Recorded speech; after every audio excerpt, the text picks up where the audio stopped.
उत्तराखंड में युवाओं के स्किल्स और को वैश्विक रोजगार परख बनाने को लेकर सरकार इस ओर कदम बढ़ा रही है।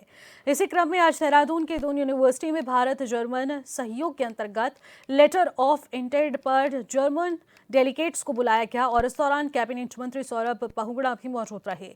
उन्होंने कहा कि उत्तराखंड सरकार का यह प्रयास है कि दुनिया में जहां भी स्किल्स की आवश्यकता पड़े, उस स्किल्स के जरिए उत्तराखंड के युवाओं को विदेशों में भी रोजगार दिया जा सके।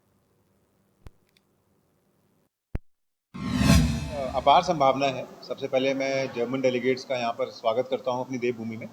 और एक कोशिश है उत्तराखंड सरकार की कि पूरे विश्व में जहाँ पर भी स्किल की ज़रूरत हो, जहाँ पर भी बच्चों के जॉब्स की रिक्वायरमेंट हो, उत्तराखंड का बच्चा वो पूर्ण कर सके। उसके लिए हमने आज जर्मनी के साथ यहाँ पर एक कॉन्फ्रेंस रखी है और कल जो है एक लेटर ऑफ इंटेंट माननीय मुख्यमंत्री जी के सामने साइन होगा, जहाँ पे कुछ फील्ड्स हैं, चाहे वो हेल्थ केयर की फील्ड हो, चाहे वो ऑटोमोटिव की फील्ड हो, चाहे वो इंडस्ट्री 4.0 की फील्ड हो, जहाँ पे जर्मन एक्सेल करते हैं, उन फील्ड्स में हमारे बच्चों को अपॉर्चुनिटी मिले। उसके लिए हमने यहाँ पर बच्चों को जर्मन लैंग्वेज सिखाएंगे और उसके बाद सिखाने के बाद जो 3 यहाँ पर मेयर्स आए हैं उनके जो, क्योंकि गेटवे टू यूरोप है फ्रैंकफर्ट, और हम चाहते हैं कि वहाँ पर काफ़ी अपार संभावनाएं जॉब्स की हैं अभी, तो हमने अपने बच्चों को जर्मन सिखा के और वहाँ के जॉब्स में उनका कहीं ना कहीं इंडक्शन हो, उसके लिए कोशिश है सरकार की। जहाँ तक आपने बोला संभावना है, सिर्फ जर्मनी नहीं, हमने पिछले कुछ सालों में जापान भी अपने बच्चों को भेजा है, उनको जापानीज़ लैंग्वेज में ट्रेन करके। हमने लगभग अभी तक 32 बच्चों को हम जापान भेज चुके हैं और 30 बच्चे हमारे इस साल और जाएंगे, जो कि 1.25 से 2 लाख रुपए की तनख्वाह पे वहाँ पे एल्डरली केयर में जाके सर्विस दे रहे हैं। तो लगातार एक कोशिश सरकार की है। तो जर्मन डेलीगेट्स को बुलाया गया। कैबिनेट मंत्री सौरभ बहुगुणा की मौजूदगी में यहां पर कार्यक्रम हुआ। ऐसे में युवाओं के स्किल्स डेवलपमेंट को लेकर यहां पर तमाम महत्वपूर्ण कदम उठाए जा रहे हैं, जिसके चलते दून यूनिवर्सिटी में एक प्रोग्राम का आयोजन किया गया।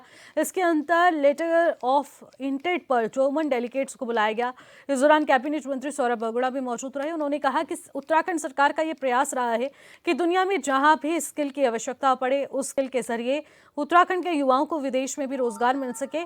इसको लेकर लगातार सरकार संकल्पबद्ध है और युवाओं के स्किल डेवलपमेंट में हर सहयोग करने के लिए भी सरकार महत्वपूर्ण योजनाएं लेकर आ रही है, जिससे कि युवाओं को निखारा जा सके, उनके स्किल्स पर काम किया जा सके और उनके लिए महत्वपूर्ण पहल की जाए, रोजगार के अवसर उन्हें मिल पाए। स्किल्स के थ्रू किस तरीके से डेवलपमेंट हो सकता है, एम्प्लॉयमेंट हो सकता है, उस पर खासा जोर देते हुए दून यूनिवर्सिटी में और तमाम जगहों पर इसी तरह से विभिन्न कार्यक्रमों का आयोजन किया जा रहा है। ये सरकार की, जहाँ तक आपने बोला संभावना है, सिर्फ जर्मनी नहीं, हमने पिछले कुछ सालों में जापान भी अपने बच्चों को भेजा है, उनको जापानीज़ लैंग्वेज में ट्रेन कर